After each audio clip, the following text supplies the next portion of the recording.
हमारे किशोरी जी की अष्ट सखियां हैं। उन अष्ट सखियों में एक सखी हैं, जैसे ललिता जी हैं, विशाखा जी हैं, रंग देवी हैं, तुंग देवी हैं। ऐसे ही एक सखी हैं, उनका नाम है सुदेवी। क्या नाम है? सुदेवी जो हैं, उनका काम है किशोरी जी का श्रृंगार करना, और श्रृंगार में भी पुष्प श्रृंगार में बहुत निपुण हैं श्री सुदेवी जी। बहुत सावधानी से सुनिएगा। तो सुदेवी जी का काम है किशोरी जी के पुष्प श्रृंगार करना। लाडली जी जब विराजमान हो जाती हैं तो किसी की सेवा स्वर्ण श्रृंगार धराने की है, किसी की सेवा वस्त्र संवारने की है, किसी की सेवा। अब ये लीला जो है ये निकुंज की लीला है। कुंज, निकुंज और निभृत निकुंज तीन है। बहुत ध्यान से सुनिएगा, सबके समझ में आने वाली बात नहीं है, फिर भी कह रहा हूं मैं। कुंज में सब लीलाएं होती हैं। गोवर्धन लीला कुंज में होती है, नाग मर्दन लीला, कालिया नाग मर्दन लीला कुंज में होती है, वेणुवादन लीला कुंज में होती है, ठाकुर जी का मधुमंगल श्रीदामा के संग खेल कुंज में होता है। पर जैसे निकुंज में जाते हैं तो निकुंज में वहां किसी और का प्रवेश नहीं है। किशोरी जी हैं, ठाकुर जी हैं और अष्ट सखियां हैं। और निभृत निकुंज में केवल किशोरी जी और ठाकुर जी, वहां अष्ट सखियां भी नहीं। या फिर कभी कभी निभृत निकुंज में वो जा सकता है जिस पर किशोरी जी कृपा कर दे। तो सुदेवी जी की सेवा है पुष्प श्रृंगार की, और आप पुष्प श्रृंगार में इतनी निपुण है, बढ़िया बढ़िया पुष्प कहीं मिल जाएं, उनका काम ये पूरे दिन पुष्प ढूंढना और उन पुष्पों से सुंदर माला बना करके किशोरी जी को धराना। और आप जब पुष्पों की माला आदि बना करके लाती हैं, किशोरी जी के सन्मुख प्रस्तुत करती हैं, तो किशोरी जी इतनी रीझ जाती हैं इन पर, क्योंकि एक तो होता है पुष्प, और पुष्प में सुई पिरो करके माला बना देना, पर ये पुष्पों की आकृति इतनी सुंदर बनाती हैं कि जब किशोरी जी देखती हैं तो बहुत देर तक देखती रह जाती हैं। और फिर सुदेवी जी के हस्तकमल देखती हैं, बोले कैसे बनाती हो आप, इतने सुंदर कैसे धराती हो।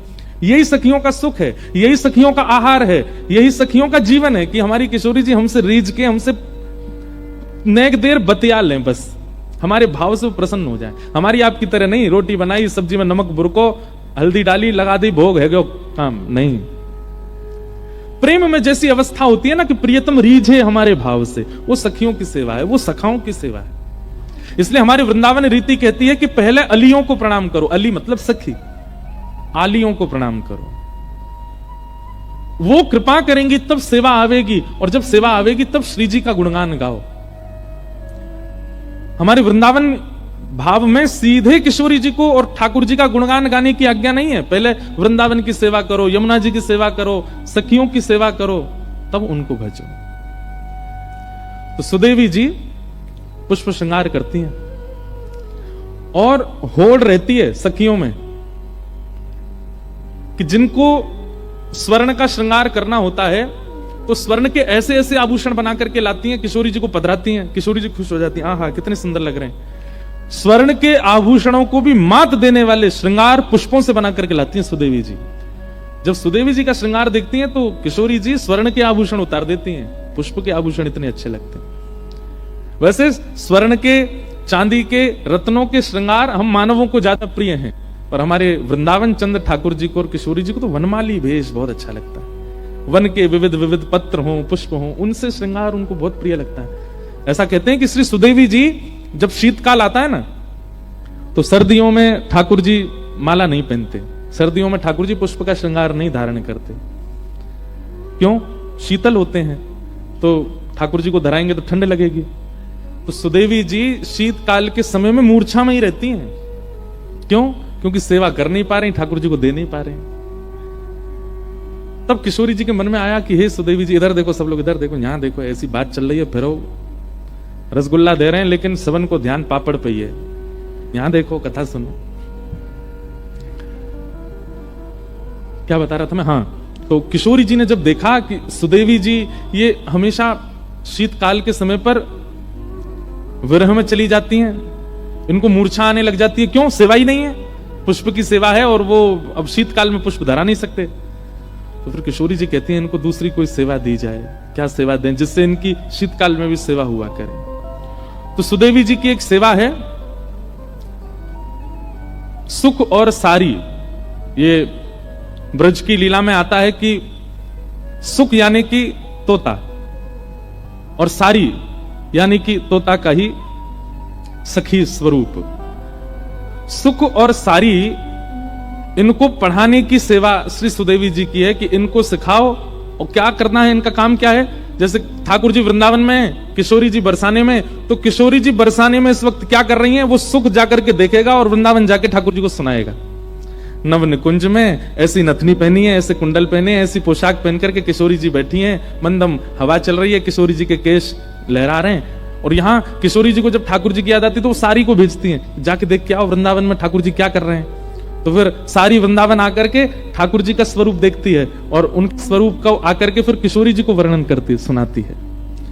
ये सुख सारी की सेवा और इन दोनों को निपुणता प्रदान करने की आज्ञा सुदेवी की है।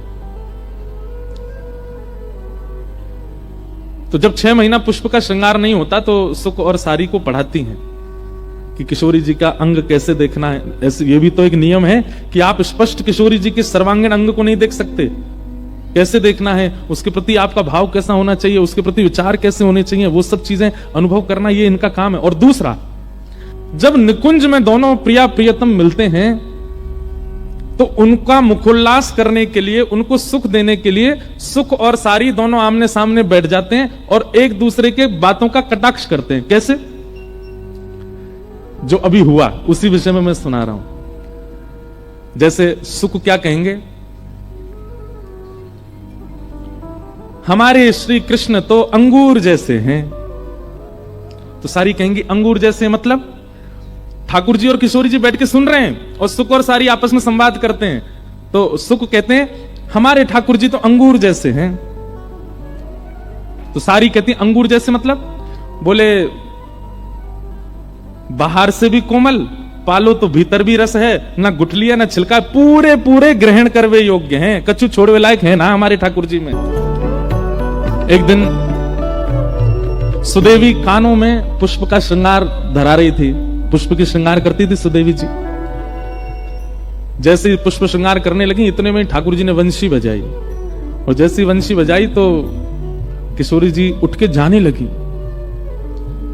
तो सुदेवी जी बोली, हे श्यामाजू अभी श्रृंगार पूरा भयो नहीं, आप कहां जा रही हो? किशोरी जी बोली, है तो गयो सब श्रृंगार, मुकुट पहन लियो, गले में धारण कर लिया, हाथन में पम। बोले कर्ण फूल तो धारण करो।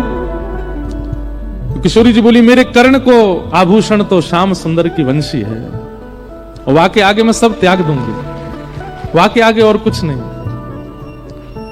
तो सुदेवी जी बोली, अच्छा या बैरनी बंसी ने मेरी एक सेवा छीन ली या दारी के बताऊंगी मैं। तो एक दिन ठाकुर जी सो रहे यमुना जी के तट पे, बढ़िया गहरी नींद में सो रहे थे। रात भर सोते तो है नहीं, राज करते हैं, दोपहर में ही सोते हैं, जब गैया चराने जाते हैं तभी ठाकुर जी शयन करते हैं। गहरी नींद में सो रहे हैं, छोटे से ठाकुर जी के थोड़े थोड़े खर्राटे भी आ रहे हैं। इतने में ही सुदेवी गई और वहां ने जैसी देखी ठाकुर जी के लेटे भय, ये वंशी मेरी सेवा में विघ्न डारे। सो ठाकुर जी की खोंच में धरी वही वंशी धीमे ते निकाल के और चुराई के भाग गई वहां से और ले जा करके किशोरी जी के बगल में पधरा दी। किशोरी जी बोली, अरे सुदेवी ये तने कहा क्यों? बोले ये वंशी या की वजह से आज मैं सेवा ना कर पाई आपकी, मैं आपके कानन में पुष्प धरा रही और ये वंशी की धुन सुनते ही आप दौड़ गई वहां पे, लो या यहीं रख लो। और ये जब जब मैं कानन को श्रृंगार करूंगी तब तब वंशी आप ही बजाती रही हूं ताकि मेरी सेवा पूरी हो। अभी श्याम सुंदर के पास नहीं रहेगी। इतने में ठाकुर जी की नींद खुल गई और ठाकुर जी को सबसे ज्यादा प्यारी वंशी है। उठते ही ठाकुर जी ने सब देखो मेरी बंसी कहां गई, ढूंढने लगे, नहीं मिली।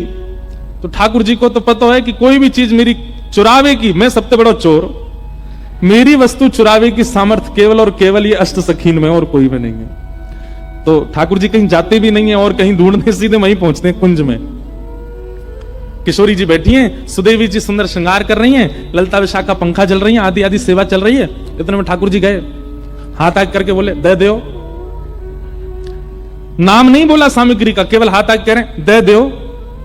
इतने में सुदेवी बोली, हम पे ना आए। ठाकुर जी बोले, कहां ना आए? बोले जो तुम मांग रहे हो वही ना आए। ठाकुर जी, तुम्हें कैसे पता मैं कहां मांग रहा हूं? बोले हमें ना पता तुम कहां मांग रहे हो, पर जो भी मांग रहे हो वो हम पे ना आए। श्यामाजू देखो आप सब लीला करो, सेवा करो, सब आनंद, मेरी वंशी मत ले करो, या मुंह को दे दो, मुंह पता आपके पास धरी है। इतने में किशोरी जी ने वंशी निकाली। सुदेवी जी बोली, शी जी आप पे भी मान करनो ना आवे, आप पे भी नेक नेक देर खिलानो ना आवे, नेक में कछु सामग्री लाओ, नेक में दे दें, प्रस्तुत कर दें। नेक भी इन्हें डरा के तो रखे करो, नेक नहीं तो सिर पर चढ़ जाएंगे जी हमारे। वंश ला के मैंने दी, एक आध 2 दिन बाद धरी रखती, नेक में निकाल के दे दी। ऐसी हमारी भोली सी किशोरी जी।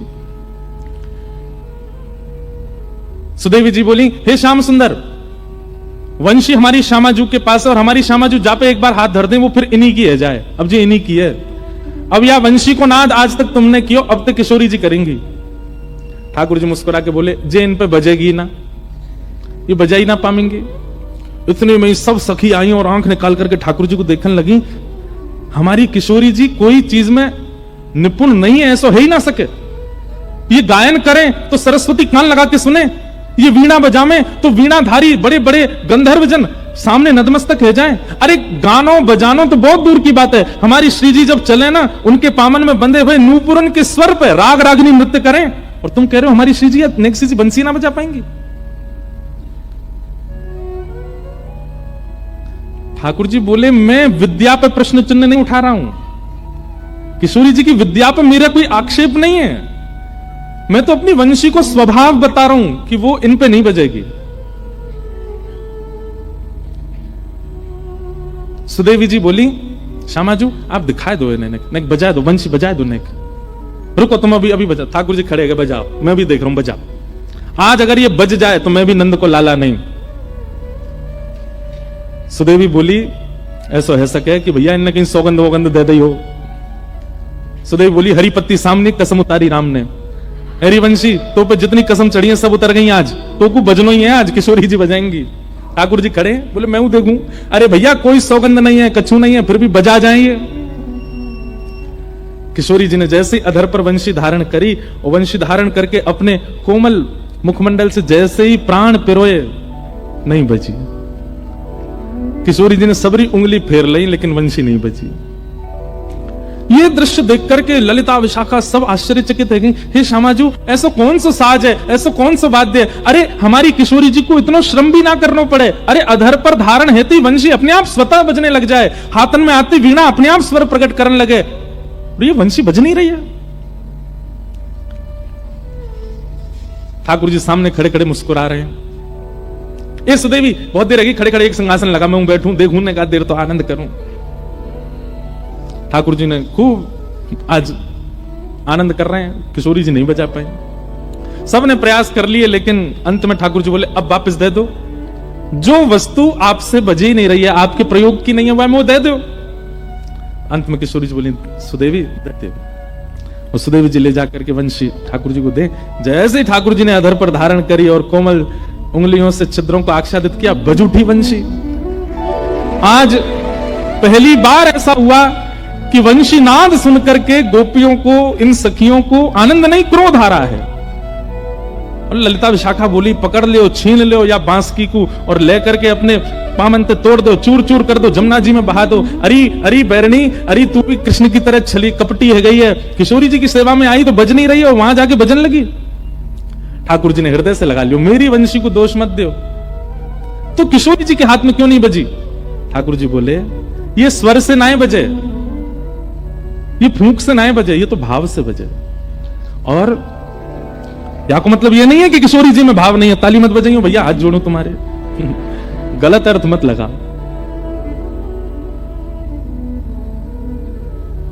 ठाकुर जी बोले, मेरी वंशी जो है ना, वो अनन्य भक्त है। कौन है? जोड़ते बोलो, कौन है? अनन्य भक्त। अनन्य भक्त मतलब न अन्य इति अनन्य, जो एक का होकर के सदा एक का ही रहे, उसको अनन्य कहते हैं। और मेरी वंशी अनन्य है। हे श्यामाजू, आप जब वंशी धारण करके बजा रहे हैं तो मन में कहा विचार कर रहे हैं? बोले, मैं तो आपको विचार कर रही। बोले, वही तो बात है। और मेरी वंशी मेरी सेविका नहीं, वो तो आपकी आराधना करे, वो तो आपकी सेविका है। जब तक आपका भाव बजाने वाले के चित्त में नहीं आएगा, आपका विरह बजाने वाले के चित्त में नहीं आएगा, आपके प्रति प्रेम बजाने वाले के चित्त में नहीं आएगा, तब तक नहीं बजेगी।